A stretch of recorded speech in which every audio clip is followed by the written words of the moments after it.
Hello दोस्तों, क्या आपने कभी सोचा है कि आखिर हम इंसान कहाँ से आए हैं और क्या हमारे पूर्वज बंदर थे? तो फिर क्यों आज के बंदर इंसान नहीं बनते हैं? दोस्तों, इन सभी सवालों का जवाब है इवोल्यूशन। यह शब्द अपने आप में बहुत ही खास और इंटरेस्टिंग है दोस्तों। So let's get started.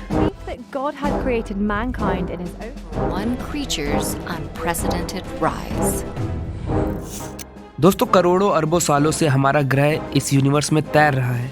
बहुत से क्रिएचर्स हमारी धरती पर रहे और विलुप्त हो गए, लेकिन दोस्तों हम इंसान इन सभी प्राणियों में से खास थे और हैं। हम इंसानों का यहाँ तक का सफर आसान नहीं था, इसमें बहुत से संघर्ष थे। दोस्तों, साल 1859 यानी 1859 में चार्ल्स डार्विन ने ओरिजिन ऑफ स्पीसीज नाम की एक किताब पब्लिश की, जिसमें उन्होंने एक theory the, theory of evolution by natural selection. दोस्तों, इस थ्योरी में उन्होंने बताया कि जो भी ऑर्गेनिजम्स होते हैं यानी प्राणी होते हैं, वो over long period of time में इन्वायरमेंट के रिस्पॉन्स में बदल जाते हैं। यानी दोस्तों उनके शरीर में इन्वायरमेंट की वजह से बदलाव होता है और इस वजह से दोस्तों उनमें जेनेटिक वेरिएशन होता है, मतलब उनके जीन्स में भी बदलाव हो जाता है और इस तरह से उनकी आने वाली जनरेशन पूरी तरह से बदल जाती है और एक बिल्कुल ही नई स्पीशीज का जन्म होता है। फॉर एग्जाम्पल दोस्तों, इन्वायरमेंट में कोई ऐसा चेंज हुआ कि खाने की कमी हो गई। अब मान लीजिए कि कोई न्यूली बॉर्न क्रिएचर अपने नॉर्मल साइज से जेनेटिक वेरिएशन के कारण छोटा ही रहा, तो उसके ऐसे एनवायरनमेंट में सरवाइव करने की पॉसिबिलिटी ज़्यादा होगी जहां खाने की कमी है, क्योंकि small body size means less food requirement. और ऐसे क्रिएचर्स जब रिप्रोड्यूस करेंगे यानी प्रजनन करेंगे तो उनके आने वाले ऑफस्प्रिंग यानी बच्चे छोटे ही होंगे। दोस्तों, this is natural selection and over long period of time एक बिल्कुल ही न्यू स्पीशीज का जन्म होता है। This is evolution. दोस्तों, इवोल्यूशन बहुत ही time taking, slow and gradual process है। तो चलिए बात करते हैं हम अपनी यानी इंसानों की। दोस्तों, आज से करीब 20 मिलियन सालों पहले अफ्रीका के जंगलों में ऐसे क्रिएचर्स रहते थे जो फल और पत्तियां खाते थे और एक पेड़ से दूसरे पेड़ पर जमीनी खतरों से दूर रहने के लिए अपना जीवन पेड़ों पर ही बिताते थे और इन क्रिएचर्स को हमारे द्वारा नाम दिया गया प्रोकॉन्सल्स। दोस्तों, प्रोकॉन्सल्स बहुत कम ही पेड़ों से नीचे उतरते थे और उन्हें पेड़ के नीचे की दुनिया से कोई खास मतलब नहीं रहता था। दोस्तों, ये बिल्कुल आज के बंदरों की तरह दिखते थे जो 4 पैरों पे चला करते थे। दोस्तों, प्रोकॉन्सल्स के कुछ अवशेष ईस्ट अफ्रीका में पाए गए, जिससे हमें पता चलता है कि उनके दिमाग का साइज छोटा हुआ करता था और इनके कैनाइन टीथ केवल फल और पत्तियां खाने के लिए ही बने थे। बट दोस्तों, 10 मिलियन ईयर्स पहले अफ्रीका के जंगलों में टेम्परेचर के ड्रॉप होने से जंगल कम घना हो गया, जिससे एक पेड़ से दूसरे पेड़ पर छलांग मारना अब प्रोकॉन्सल्स के लिए पॉसिबल नहीं था। तो दोस्तों, ऐसे में प्रोकॉन्सल क्या करते?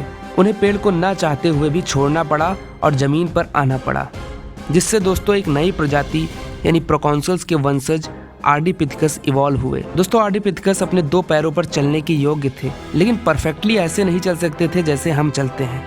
दोस्तों, इनके आर्म्स घुटने जितने लंबे थे और इनके हाथ आधे इंसानों जैसे और आधे बंदरों जैसे हुआ करते थे। जैसा कि हम जानते हैं दोस्तों कि इनके पूर्वज प्रोकॉन्सल्स केवल पेड़ों पर ही रहा करते थे, तो इन्हें भी पेड़ों से बहुत लगाव हुआ करता था और इस वजह से ये पेड़ों को नहीं छोड़ना चाहते थे, क्योंकि पेड़ ही इनके हैबिचुअल होम्स थे। दोस्तों, हम कह सकते हैं कि एप्स और ह्यूमंस के इंटरमीडिएट यानी बीच में थे ये Ardipithecus. But life moved on.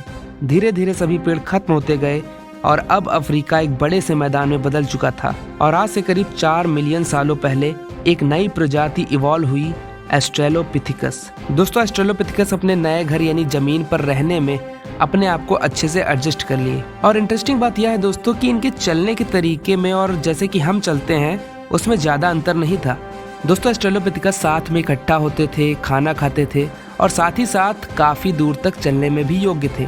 Gradually दोस्तों इन्होंने ग्रुप्स बनाए और ग्रुप्स में रहने लगे, जिससे वो किसी भी खतरे से बचे रहते थे। इसके अलावा इंटरेस्टिंग बात यह है दोस्तों कि वो क्यूरियस थे, उनमें जानने की इच्छा थी। हालांकि दोस्तों अभी भी इनका स्कल एक बंदर जैसा ही था, लेकिन इनके दिमाग का साइज पहले से बड़ा हो चुका था और इनके कैनाइन टीथ और भी छोटे। इस तरह से आज से करीब 3 मिलियन सालों पहले ईस्ट अफ्रीका के ऑस्ट्रेलोपिथेकस फर्स्ट ह्यूमंस में इवॉल्व हुए और करीब 2.5 मिलियन सालों पहले यानी 2.5 मिलियन ईयर्स पहले हमारे पूर्वजों का ब्रेन 700 ग्राम्स तक पहुंच चुका था। और दोस्तों, इस तरह से एक और नई प्रजाति इवॉल्व हुई, होमो हैबिलिस, जो कि हमारे जीनस का पहला रिप्रेजेंटेटिव था और इसे हैंडीमैन भी कहा जाता था। इस नाम के पीछे एक कारण भी है दोस्तों, क्योंकि होमो हैबिलस ही पहली ऐसी प्रजाति थी जिसने पत्थरों से औजार बनाया। दोस्तों, इन पत्थरों से बने प्राचीन औजारों का इस्तेमाल होमो हैबिलस मीट को काटने, लकड़ी को काटने, शिकार करने और अपने आप को शिकारियों से बचाने के लिए करते थे।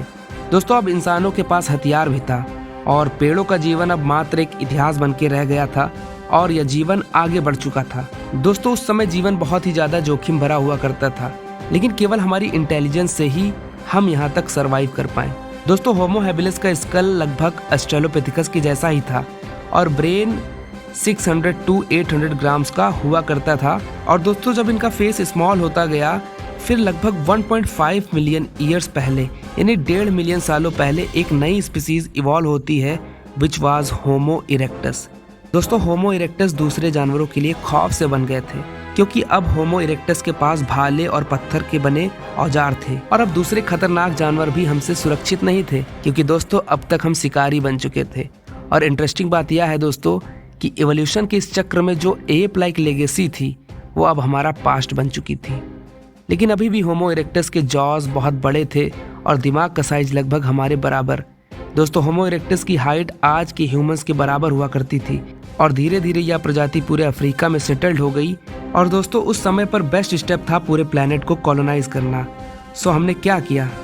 हमने वो कदम उठाया और अब धीरे धीरे पूरे ग्रह पर हमारा कब्जा होने लगा। लेकिन दोस्तों, क्या ये इतना आसान रहा होगा? बिल्कुल नहीं। इस ग्रह पर हमारा हार्दिक स्वागत नहीं हुआ। उस समय के इंसानों के अवशेष पर शिकारियों के हमलों के निशान पाए जाते हैं। इन्हीं संघर्षों के बीच एक नई प्रजाति का इवोल्यूशन हुआ, विच वाज होमो हाइडेलबर्गेंसिस। दोस्तों, होमो हाइडेलबर्गेंसिस पहले प्रीहिस्टोरिक ह्यूमंस थे। उनके दिमाग का साइज हमारे दिमाग के साइज के बराबर ही था। हालांकि दोस्तों, उनके फेसेस अभी हमारे जैसे नहीं हो पाए थे, लेकिन उनकी आंखों में एक चमक थी और वो चमक थी रीजन की, मतलब तार्किक बुद्धि की। दोस्तों, होमो हाइडेलबर्गेंसिस शेल्टर्स बना के रहने लगे और मरे हुए लोगों को दफनाने लगे। और दोस्तों, इस इवोल्यूशन के कठिन रास्ते में मनुष्यों का बहुत लंबा संघर्ष रहा। इसी संघर्ष के दौरान हमने भाषा का यूज करना शुरू किया और साथ ही साथ बहुत से एडवांस हंटिंग टूल्स का भी, और हम लोगों में सोशल इंटरेक्शन बढ़ता गया। उसके बाद क्या होता है दोस्तों कि ग्रेजुअली होमो हाइडेलबर्गेंसिस यूरोप में स्प्रेड हो गए, यानी पूरे यूरोप में फैल गए। उसके बाद यही स्पीसीज निएंडरथल, डेनिसोवंस में इवॉल्व हो गई। इस समय तक दोस्तों हम इंसानों की अलग अलग प्रजातियां हमारे ग्रह पर थाउजेंड्स ऑफ ईयर्स तक रही। लेकिन दोस्तों 1,30,000 सालों पहले जो अफ्रीकन होमो हाइडेलबर्गेंसिस थे वो होमो सेपियंस में इवॉल्व हो गए और आगे चल के होमो सेपियंस सेपियंस में, यानी आज के मॉडर्न ह्यूमंस में।